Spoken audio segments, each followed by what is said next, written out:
అశ్వ సంవత్సరంలో కైలాస యాత్ర Shri Gayatri tours and travels 8977349696. Congress senior నేత జగ్గారెడ్డిపై కేసు నమోదైంది. రాష్ట్ర ఎన్నికల సంఘం ఆదేశాలతో జగ్గారెడ్డిపై సంగారెడ్డి పోలీస్ స్టేషన్ పరిధిలో కేసు నమోదైంది. అయితే ప్రధానంగా ఎన్నికల సిబ్బంది విధులకు ఆటంకం కలిగించారని ప్రధానంగా ఈ కేసు నమోదు చేయడం జరిగింది. బుధవారం సంగారెడ్డిలోని 34వ వార్డులో జగ్గారెడ్డి హల్చల్ చేశారు. విధుల్లో ఉన్నటువంటి పోలీస్ అధికారులతో జగ్గారెడ్డి వాగ్వాదానికి దిగారు. కాంగ్రెస్ అభ్యర్థి పట్ల సీఐ అనుచితంగా ప్రవర్తించారనేది జగ్గారెడ్డి ఆగ్రహానికి కలిగించినటువంటి ప్రధాన అంశంగా తెలుస్తుంది. అయితే కేసు నమోదుపైన స్పందించారు జగ్గారెడ్డి. తనపైన దుష్ప్రచారం చేస్తున్నారని ఆయన ఫైర్ అయ్యారు. సంగారెడ్డిలో కాంగ్రెస్ అభ్యర్థిని సీఐ శివకుమార్ గల్లా పట్టారనేది మాత్రం జగ్గారెడ్డి ప్రధానమైనటువంటి ఆరోపణ. అందుకే పోలింగ్ బూత్కు వెళ్లాల్సి వచ్చిందని ఆయన వివరణ ఇచ్చారు. అయితే ఈ ఘటనను నేను నిన్నే వదిలేశా అనేది మాత్రం జగ్గారెడ్డి కామెంట్స్. తాజాగా బీఆర్ఎస్ సోషల్ మీడియాలో దుష్ప్రచారం చేస్తున్నారని జగ్గారెడ్డి ఆరోపించారు. గతంలో హరీష్ రావు పోలీసులనే కొట్టారు అనేటువంటి అంశాన్ని కూడా గుర్తు చేశారు. మరి దానిపైన బీఆర్ఎస్ స్పందన ఏంటని ప్రశ్నించారు. జగ్గారెడ్డి దీనికి సంబంధించి మాత్రం రాష్ట్ర వ్యాప్తంగా కలకలం రేపుతుంది. మరి ముఖ్యంగా కాంగ్రెస్ పార్టీ అధికారంలో ఉంది. మరి కాంగ్రెస్ పార్టీకి సంబంధించినటువంటి కీలక నేతనే ఇలాంటి కామెంట్స్ చేయడం మాత్రం కొంతవరకు హల్చల్గా మారుతున్నటువంటి పరిస్థితి కనబడుతుంది. ఇదే అంశానికి సంబంధించి మరింత సమాచారం మా ప్రతినిధి సతీష్ లైవ్లో అందిస్తారు. సతీష్, చెప్పండి. ఒకవైపు రాష్ట్రంలో స్థానిక సంస్థల ఎన్నికల హడావుడి సాగుతున్నటువంటి నేపథ్యంలో మరోవైపు జగ్గారెడ్డి మాత్రం నిన్న హల్చల్ చేయడం, తాజాగా వివరణ ఇచ్చినటువంటి పరిస్థితి కనబడుతుంది. మొత్తం మీద ఈ సంఘటనకు సంబంధించి జగ్గారెడ్డి ఏమని స్పందించారు? పూర్తి అప్డేట్స్ ఏంటి? ముఖ్యంగా నిన్న జరిగినటువంటి మున్సిపల్ ఎన్నికల వేళ మొత్తం సంగారెడ్డి వ్యాప్తంగా కూడా నిన్న మొత్తం జగ్గారెడ్డి హల్చల్ చేసిన పరిస్థితి కనబడతా ఉంది. ముఖ్యంగా నిన్న 34 వార్డులో ఏదైతే ఘటన జరిగిందో ఈ ఘటనకు సంబంధించి కూడా ఆయన అక్కడికి వెళ్ళారు. అక్కడికి వెళ్ళి అక్కడ పోలీసులకు సంబంధించి మొత్తం కూడా అక్కడ పోలీసుల పైన సీరియస్ అయిన దాఖలాలు కనబడతా ఉన్నాయి. ముఖ్యంగా ఈ ఘటనకు సంబంధించి ఏదైతే కాంగ్రెస్ సంబంధించిన వ్యక్తుల పైన కానీ అలాగే బీఆర్ఎస్కి పెద్ద ఎత్తున సిఐ సపోర్ట్ చేస్తున్నాడు అనేది అక్కడ ఇంటెన్షన్ కనబడతా ఉంది.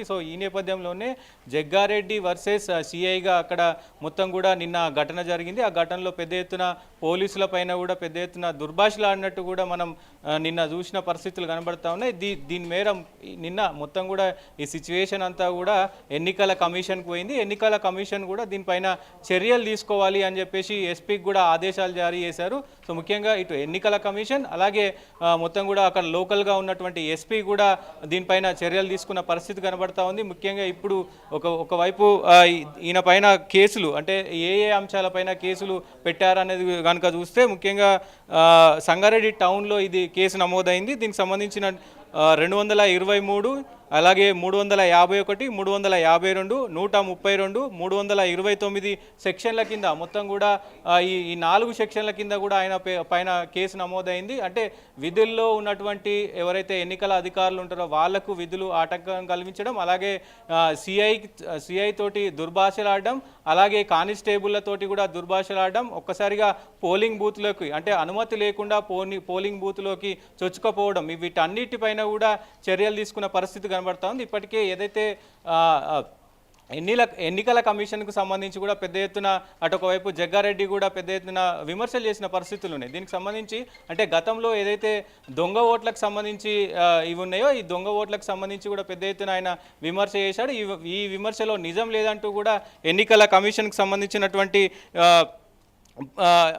ఎస్పీ కూడా అటు ఆదేశం ఇచ్చారు. ఈ ఎన్నికల కమిషన్కు సంబంధించి కూడా ప్రస్తుతం మీరు ఏదైనా నిజంగా దొంగ ఓట్లు ఉంటే దొంగ ఓట్లకు సంబంధించిన డీటెయిల్స్ మీ దగ్గర ఉంటే ఎన్నికలకు ముందే మీరు చెప్పాల్సింది. ఇప్పుడు అలా చేయడం అదే ఎన్నికలు జరుగుతున్న సమయంలో దొంగ ఓట్లు ఉన్నాయంటూ కానీ ఇంకా వేరే ఇతరేతర అంశాలపైన ఇక్కడికి వచ్చి రాద్ధాంతం చేయడం కరెక్ట్ కాదంటూ కూడా ఇప్పటికే అక్కడ లోకల్గా ఉన్నటువంటి ఎస్పీ ప్రణీత్ కూడా అక్కడ మొత్తం కూడా దీన్ని విచారించారు. ఆయన చేసినటువంటి వ్యాఖ్యలపైన కూడా ఎలాంటి నిజం లేదంటూ కూడా చెప్తున్న పరిస్థితి. అయితే ఇది ఇలా ఉంటే ముఖ్యంగా ఒకవైపు నిన్న ఏదైతే జగ్గారెడ్డి చేసినటువంటి పోలీసుల పైన చేసినటువంటి కామెంట్స్ కావచ్చు, అలాగే రాష్ట్ర వ్యాప్తంగా కూడా ఇటు ధర్మపురి అరవింద్ చేసినటువంటి కామెంట్స్ కావచ్చు, ఇప్పుడు social media BRS social media పెద్ద ఎత్తున విమర్శలు చేస్తూ ఉంది. ప్రస్తుతం హోంమంత్రిగా అటు సీఎం రేవంత్ రెడ్డి ఉన్నాడు. ఆయన సీఎం రేవంత్ రెడ్డి హోంమంత్రిగా ఉన్నాడు. మరి హోంమంత్రిగా ఆయన చూస్తూ ఉన్నారు. అసలు తెలంగాణ రాష్ట్రంలో లా అండ్ ఆర్డర్ సరిగా పనిచేస్తుందా ఏంటి, అసలు ఇలా ప్రవర్తిస్తున్నారు బీజేపీ ఎంపీలు అలా ప్రవర్తిస్తూ ఉన్నారు పోలీసుల పైన. అలాగే మాజీ ఎమ్మెల్యే ఈయన కూడా జగ్గారెడ్డి కూడా పోలీసుల పైన అట్లా దురుసుగా ప్రవర్తిస్తున్నారు, అసలు ఏం జరుగుతుంది తెలంగాణ రాష్ట్రంలో అంటూ కూడా ఒకవైపు విమర్శలు వినబడతా ఉన్నాయి. దాంతోపాటు నిన్న జరిగినటువంటి ఈ సంగారెడ్డి ఘటనలో దాదాపు ఓల్డ్ సిటీ నుంచి కూడా కొంతమంది సంగారెడ్డిలో ఉన్నారు. అక్కడ ఏదైతే ఈ ఘటన జరిగిందో 34వ వార్డులో ఘటన జరిగిందో అక్కడ ఓల్డ్ సిటీ నుంచి కొంతమంది రౌడీ షీటర్లు కూడా అక్కడికి వెళ్ళారు అనేది కూడా కొంతమంది బీఆర్ఎస్ నాయకులు ఆరోపణలు చేస్తూ ఉన్నారు. ఇక్కడ ఓల్డ్ సిటీకి సంబంధించిన వాళ్ళు అక్కడ సంగారెడ్డికి సతీష్ ఇక్కడ మరో అంశం తెర మీదకి వస్తుంది. సో జగ్గారెడ్డి చేసినటువంటి కామెంట్స్ బీఆర్ఎస్ ఆరోపణలు తిప్పికొడుతూ కూడా మాజీ మంత్రి హరీష్ రావు గతంలో పోలీసులని కొట్టారు కదా అనేటువంటి అంశాలు కూడా ఆయన ప్రధానంగా ప్రస్తావించడం జరిగింది. రెండోది నిన్న జరిగినటువంటి ఇన్సిడెంట్ని నేను నిన్నే వదిలేశాను, సో దానికి సంబంధించి నేను ఇప్పుడు పెద్దగా పట్టించుకునేటువంటి ప్రసక్తి లేదు అనేటువంటి అంశంతో దాన్ని కొట్టిపడేశారు. ఇప్పుడు తాజాగా కేసు నమోదైనటువంటి సిచ్యువేషన్ చూస్తే జగ్గారెడ్డి చేసినటువంటి ఒక కామెంట్, సో కాంగ్రెస్ అభ్యర్థి గల్లాను సీఐ పట్టుకున్నారు అనేది మాత్రం ఆరోపణ చేశారు. దీని మీద పోలీస్ శాఖ కానివ్వండి, మరి ముఖ్యంగా స్థానికంగా ఉన్నటువంటి పోలీసులు కానీ స్పందించేటువంటి ప్రయత్నం ఏమైనా చేశారా? డెఫినెట్గా నిన్న ఏదైతే ఆయన అంత ఆగ్రహానికి రావడం కూడా అయితే కాంగ్రెస్ కార్యకర్తను గల్లా పట్టుకొని ఆ బూత్ నుంచి కూడా బయటికి లాక్క రావడం ఒక్కసారిగా ఆయనకి ఈ విషయం తెలియడంతో ఆయన వచ్చి సిఐ తోటి అక్కడ వాగ్వాదానికి దిగిన పరిస్థితి అయితే ఉంది. ఇప్పటికే ఆయన నిన్న సాయంత్రమే ముఖ్యంగా ఈ ఏదైతే ఈ ఘటన జరిగిన సాయంత్రమే నిన్న వివరణ ఇచ్చారు. నేను ఈ ఘటనను ఇక్కడితోటి మర్చిపోతా ఉన్నాను, సో ఏదైనా ఉంటే మనం తర్వాత చూసుకుందామంటూ కూడా అక్కడ నుంచి ఆయన వెళ్ళిపోయిన పరిస్థితి ఉంది. దీనిపైన ఇప్పుడు ప్రస్తుతం అయితే బీఆర్ఎస్కు సంబంధించిన సోషల్ మీడియాలో కూడా ప్రస్తుతం కొన్ని సోషల్ మీడియాలో వైరల్ అవ్వడం, దానిపైన కూడా స్పందించారు. అంటే గతంలో హరీష్ రావు కావచ్చు, అలాగే కేటీఆర్ కావచ్చు, అంటే అది ఉద్యమం టైంలో హరీష్ రావు కొంచెం పోలీసులతోటి దుర్భాషలు ఆడడం కావచ్చు, మీరు ఎక్కడి వాళ్ళు, అసలు మీరు ఎక్కడికి సంబంధించిన వాళ్ళు అంటూ కూడా కొద్దిగా దుర్భాషలు ఆడిన పరిస్థితులు ఉన్నాయి. అలాగే కేటీఆర్ కూడా అటు పోలీసుల పైన విరుచుకపడ్డ దృశ్యాలు కనబడ్డాయి. సో వాటిని ఆయన టార్గెట్ చేస్తూ వాటిని ఉచ్చరిస్తూ కూడా ఈరోజు ఆయన స్పందించారు.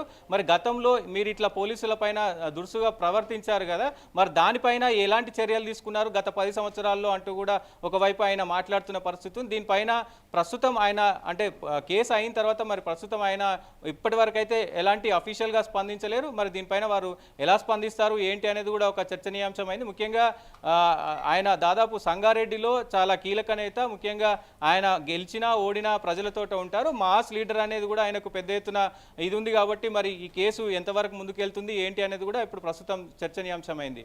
సిరాజ్ సతీష్, మరో ప్రధానమైనటువంటి అంశం, సో జగ్గారెడ్డి చేసినటువంటి కామెంట్స్ కానివ్వండి, నేను జరిగినటువంటి సంఘటన కానివ్వండి, సో పోలీసులు మాత్రమే బీఆర్ఎస్ పార్టీకి అనుకూలంగా వ్యవహరిస్తున్నారనేటువంటి కామెంట్స్ మాత్రమే ప్రధానంగా సాగుతున్నటువంటి పరిస్థితి కనబడుతుంది. కానీ రాష్ట్ర ఎన్నికల సంఘం పూర్తిగా రాష్ట్ర ప్రభుత్వ ఆధీనంలో ఉంటుంది. సో స్వేచ్ఛాయుత వాతావరణంలో ఎన్నికలు నిర్వహించేటువంటి ప్రక్రియలో ఉంటుంది. సో ఒక స్టాఫ్గా నియమించబడి పోలీసుల చేత ఎన్నికలు నిర్వహించేటువంటి పరిస్థితి ఉంటుంది. కానీ ఒక కాంగ్రెస్ ఎమ్మెల్యే ఇలాంటి కామెంట్స్ చేయడాన్ని ఎలా చూడొచ్చు అంటారు?